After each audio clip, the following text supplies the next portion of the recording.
Aga kui sa ütled, et meil läheb bronnist kuni raha kätte saamiseni nii kaua aega, mis me siis ostetava kinnisvaraga teeme? Seekord teema, mis ma ise alati tõstatan, kui midagi müüme. Tehingu vormistamiseks kuluv aeg.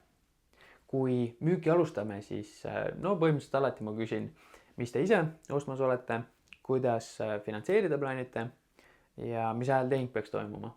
Et me teaksime arvestada.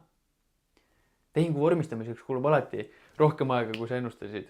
Ja kui me teame, mis ajaks on raha vaja, mis ajal kolida plaaniks, siis me teame vastavalt sellele ka müüki planeerida.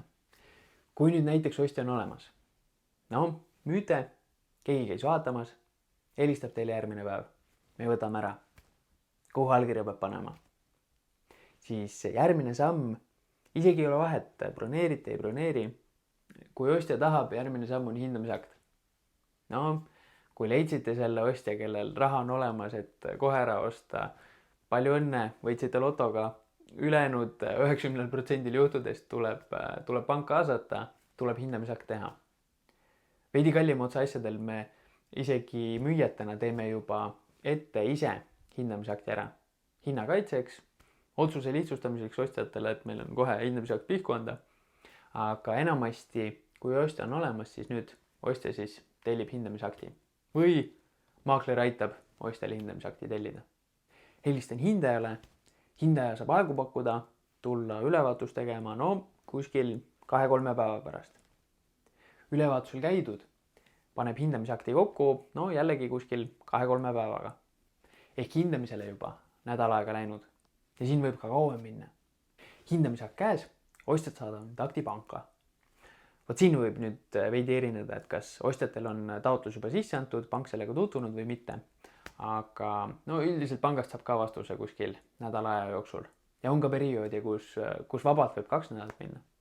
Pangast nüüd vastus käes, võib notari peale hakata mõtlema, saab natukese kergemalt hingata juba. Tavaliselt pank pakub ka notari aegu või siis panete ise, aga parimal juhul notari aja saab kuskil 3 päeva pärast, aga võib samamoodi kuskil nädal aega ka järjekord olla. Ehk hetkest, kui ostja on öelnud, ma tahan osta, kuni notarini lähebki keskeltläbi 3 nädalat. Ja rahade liikumine võib veel kuni 3 päeva võtta.